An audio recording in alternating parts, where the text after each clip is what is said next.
Nobita अचानक एक ऐसा निशानेबाज बन जाता है जिसकी हर गोली बिल्कुल सही निशाने पर लगती है। यही उसकी जिंदगी की इकलौती खासियत होती है। अगर वह युद्ध के जमाने में होता तो जरूर एक महान हीरो बनता, लेकिन अफसोस शांति के दौर में उसे अपना हुनर दिखाने का कोई मौका नहीं मिलता। तभी डोरेमोन कहता है, तो चलो मैं तुम्हारे लिए एक मौका बना देता हूँ। डोरेमोन नोबिता पर गोली चलाता है और नोबिता तुरंत बेहोश होकर गिर जाता है। असल में डोरेमोन ने हवा की पिस्तौल इस्तेमाल की होती है। इसमें मौजूद तरल पदार्थ को हाथ पर लगाकर हवा की गोली चलाई जाती है, जिससे किसी को भी चोट नहीं लगती। लेकिन जिसे गोली लगती है वह कुछ समय के लिए गहरी नींद में चला जाता है। उधर मैदान में जियान और सुनेओ खिलौना बंदूकों से गुरिल्ला गेम खेल रहे होते हैं, लेकिन उनकी बंदूकों में असली गोलियां नहीं होती। किसकी गोली पहले लगी यह सब कल्पना और विश्वास पर निर्भर करता है, जिस वजह से अक्सर बहस हो जाती है। नोबिता उनका मजाक उड़ाते हुए कहता है, तुम लोग असली और नकली का फर्क भी नहीं जानते। आओ मैं दिखाता हूँ कि असली निशानेबाज किसे कहते हैं। नोबिता अपनी उंगली से पेड़ की पत्तियों पर निशाना लगाता है और सारी पत्तियां नीचे गिर जाती हैं। तीनों बच्चे यह देखकर दंग रह जाते हैं। तभी फैसला होता है कि एयर बुलेट से एक शार्प शूटर प्रतियोगिता कराई जाएगी। हर खिलाड़ी को उंगली में 10 गोलियां मिलेंगी। शहर में घूमते हुए जो व्यक्ति गोली लगने से बेहोश होगा वह बाहर हो जाएगा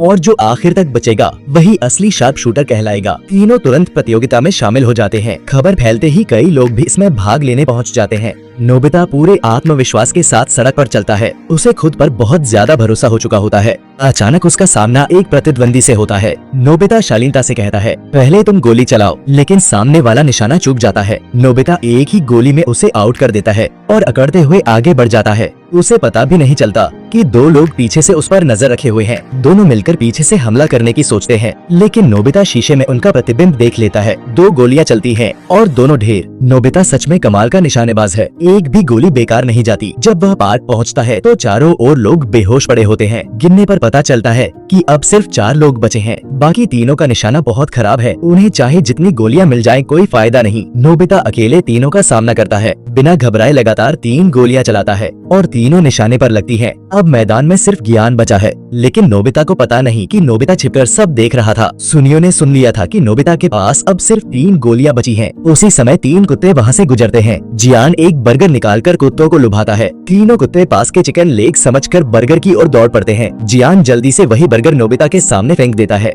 तीनों कुत्ते नोबिता की ओर झपटते हैं। मजबूरी में नोबिता तीनों कुत्तों पर गोली चला देता है। अब जियान के पास एक भी गोली नहीं बचती। यह देखते ही जियान सामने आ जाता है और अपनी चाल बताता है, मैंने सबको आपस में ही लड़वा दिया और आखिर में खुद फायदा उठा लिया। मैंने एक भी गोली नहीं चलाई। तुम बहुत चालाक बनने की कोशिश कर रहे थे। जियान नोबिता पर हमला कर देता है। नोबिता पूरी ताकत से बचने की कोशिश करता है, लेकिन उसकी ताकत धीरे धीरे खत्म होने लगती है। जियान को लगता है कि अब जीत उसी की है। तभी नोबिता को एक तरकीब सूझती है। वह पास खड़े एक व्यक्ति का हाथ पकड़ता है, उसकी उंगली को जियान की ओर घुमाता है और गोली चला देता है। सीधा निशाना। एक ही गोली में जियान बेहोश। वाकई नोबिता कमाल का है। तुम सच में 100 में 100 निशाने लगाने वाले शार्प शूटर हो।